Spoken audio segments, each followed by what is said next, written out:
आप सबका स्वागत है इनकम टैक्स गुरुकुल में। आज हम एक बहुत ही क्रिशियल सेक्शन को पढ़ने वाले हैं। सेक्शन 37 के बारे में हम पूरा डिटेल में देखने वाले हैं। जैसे कि नाम से पता चल रहा है, रेजिडुअरी एक्सपेंसेस। इसका मतलब क्या हुआ? इसका मतलब ये हो गया कि जो भी एक्सपेंस जिनको कहीं पे भी अलाउ नहीं किया गया वो यहाँ पे अलाउ किए जाएंगे सेक्शन 37 के मतलब।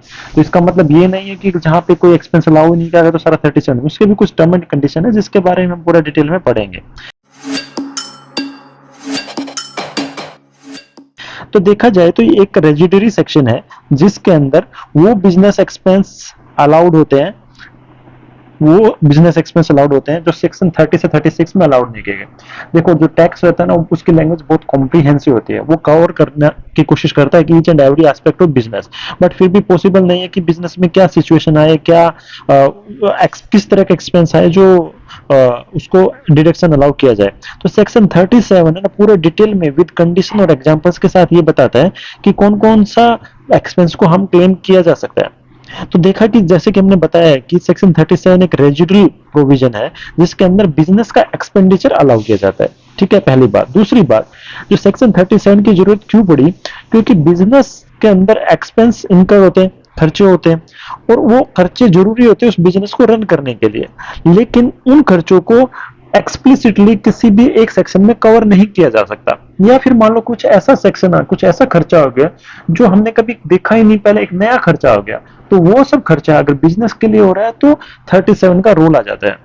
अगर 37 नहीं होता तो बिजनेसमैन को बहुत सारी टैक्स इंप्लीकेशन फॉलो करनी की प्रॉब्लम फेस करनी पड़ती एक्सपेंस को क्लेम करने के लिए। और देखो, अगर एक्सपेंस क्लेम नहीं कर पाएंगे तो बिजनेस की ग्रोथ कैसे होगी, सस्टेनेबिलिटी कैसे होगी? जो हमने खर्चे किया उसका तो बेनिफिट मिलना चाहिए ना।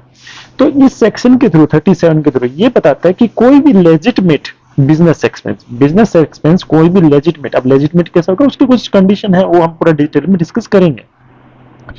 तो कोई भी अगर लेजिटमेट बिजनेस का जो एक्सपेंस है, वो जो पहले किधर भी उसको एक्सप्लेन नहीं किया गया, वो यहाँ पे आप डिडक्शन ले सकते हो। इससे आपके टैक्सेशन की फेयरनेस में भी चांसेस बढ़ेंगे। ठीक है, इसके बाद इन सब कंडीशन को मीट करने के लिए कि ठीक है, आपने कहीं पहले तो डिस्कस नहीं किया बट यहाँ पे डिडक्शन क्लेम कर लो, इससे साथ ये ना करते पहले कहीं डिडक्शन नहीं करते, सारा इसी में बोल देते कि 37 में डिडक्शन क्लेम कर लो। नहीं, ऐसा नहीं होता।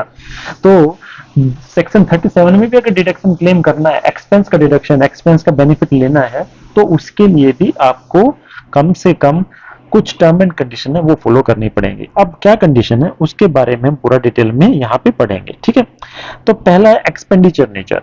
तो एक्सपेंडिचर भी वही अलाउड होगा बेटा जो सेक्शन 30 टू 36 में नहीं आता। अगर वो एक्सपेंडिचर 30 टू 36 में अलाउड है तो आप दोबारा से उसको 37 में अलाउ नहीं कर सकते, दो बार उस चीज का बेनिफिट नहीं ले सकते। ये आप भी समझ एक लॉजिकल थिंग है। तो जो 30 और 36 में जो बेनिफिट अलाउड नहीं किए गए एक्सपेंस के, वो यहाँ पे अलाउ किए जा सकते हैं। अच्छा, एक कंडीशन तो ये है कि वो 30 से 36 में नहीं आना चाहिए। दूसरा, जो एक्सपेंस किए वो एक पर्टिकुलर अकाउंट ईयर में होना चाहिए। जिस अकाउंट ईयर में हो रहे हैं उसी अकाउंट ईयर में उसको क्लेम किया जा सकता है। तो जिस अकाउंट ईयर में एक्सपेंस हुए उसी अकाउंट ईयर में क्लेम कर लो। ठीक है, दूसरी चीज। तो उसके बाद तीसरी चीज की बात करते हैं।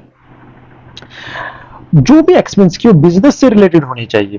जो भी एक्सपेंस की बिजनेस से रिलेटेड होनी चाहिए। मान लो कि एक एसएससी के दो बिजनेस है, बिजनेस ए और बिजनेस बी।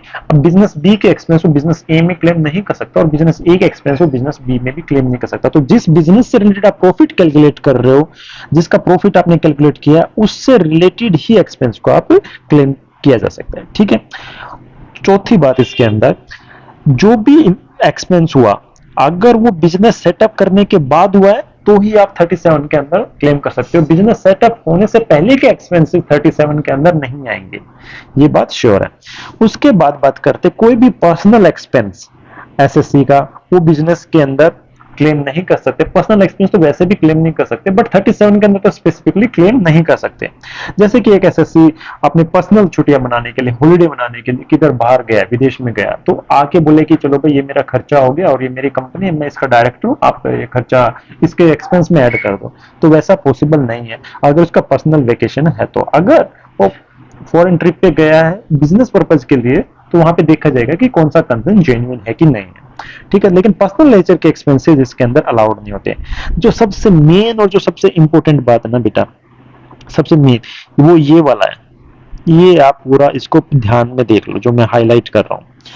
कि जो भी खर्चा हुआ वो पूरी तरह से बिजनेस के पर्पज के लिए खर्चा होना चाहिए।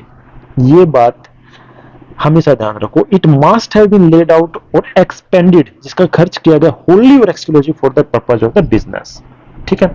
उसके बाद नेक्स्ट पॉइंट की अगर बात करें तो कैपिटल एक्सपेंडिचर के जितने भी खर्चे हैं उनको 30 से 36 में अलाउ नहीं किया। एक मिनट के लिए मान लेते कि 30 से 36 में उनको अलाउ नहीं किया, तो 37 के अंदर कैपिटल नेचर के एक्सपेंडिचर नहीं अलाउ किए जाएंगे, सिर्फ और सिर्फ रेवेन्यू नेचर के एक्सपेंडिचर को क्लेम किया जाएगा।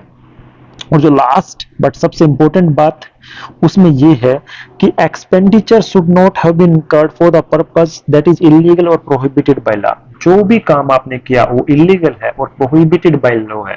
तो इनकम टैक्स ऐसे तो डिस्क्रिमिनेट करता नहीं है कि आपने इनकम में चोरी की कमाई की तो टैक्स तो लेता है, बट चोरी की इनकम में आपने कुछ खर्चा किया, आपने व्हीकल हायर किया, तो आप ऐसे जाके नहीं बोल सकते कि सर देखो मैंने 1 करोड़ की चोरी की जिसमें से मेरे 10 लाख रुपए तो इस व्हीकल को और 1-2 पार्टनर को हायर करने में चले गए। नहीं, वो एक्सपेंस का बेनिफिट नहीं मिलेगा। जैसे कि बहुत सारे केसेस ऐसे मिलते हैं कई बार, जैसे मान लो कोई रियल एस्टेट का एक एसएससी है और रियल एस्टेट का एसएससी, अगर कई बार क्या होता है कि आपको बहुत सारे प्रोजेक्ट के काम कराने पड़ते हैं, उसका अप्रूवल चाहिए, कंप्लीशन सर्टिफिकेट चाहिए, रेरा के सर्टिफिकेट चाहिए, तो उसको कुछ ना कुछ पैसे देने पड़ते हैं एज ए ब्राइब।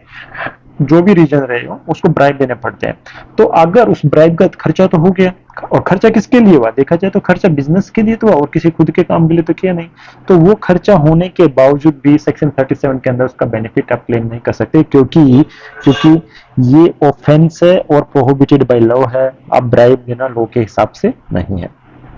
तो सेक्शन 37 के बारे में हमने इतना सब जाना। उसका एक जो स्कोप है वो थोड़ा लिमिटेड है बट बहुत ही क्रूशियल रोल प्ले करता है।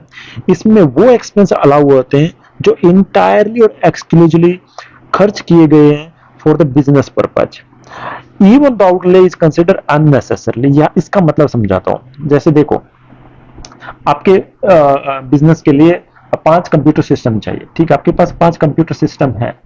अब छठे की जरूरत नहीं है बट आपने छठा भी कंप्यूटर सिस्टम परचेज किया और वो कंप्यूटर का आप यूज कर रहे हो सिर्फ होले और exclusively for the business purpose. Business के लिए यूज कर रहे, आप घर के लिए नहीं कर रहे, पर्सनल पर्पज के लिए नहीं कर रहे, लेकिन आपको जरूरत नहीं थी, तो फिर भी उसका बेनिफिट अलाउ किया जाएगा।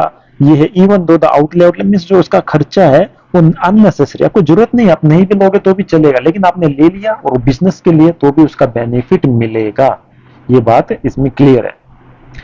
और इसका मतलब ये हो गया जो भी एक्सपेंस इन सारी कंडीशन को मीट करता है उनको एज ए डिडक्शन क्लेम किया जा सकता है अंडर सेक्शन 37।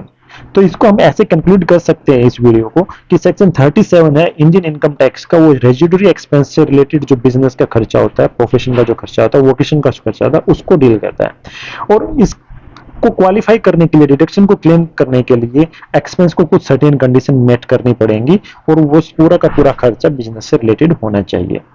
तो यहाँ पे ये समझना जरूरी है कि जो भी लेजिटिमेट डिडक्शन है उनका आप एडवांटेज यहाँ पे ले सकते हो, जो भी लेजिटिमेट एक्सपेंसेस है उनको आप बेनिफिट आप यहाँ पे क्लेम कर सकते हो। होप करता हूँ आपको ये जो 37 का इंट्रोडक्शन था वो आपको समझ में आया होगा। इसके बारे में हम इसके जो एक्सप्लेनेशन है उसके बारे में डिटेल से देखेंगे। होप करता हूँ आपको समझ में आ गया। अगर आपको अच्छा लगा, आपको समझ में आया तो कमेंट सेक्शन जरूर बताइए। अगर समझ में नहीं आया तो वहाँ पे भी आप अपना पॉइंट रेज कर सकते हो, आप मुझे बता सकते हो कहाँ पे आपको समझ में नहीं आया, हम उसको सोल्व करने की कोशिश करेंगे। चैनल को प्लीज सब्सक्राइब कर दीजिए। Thank you so much.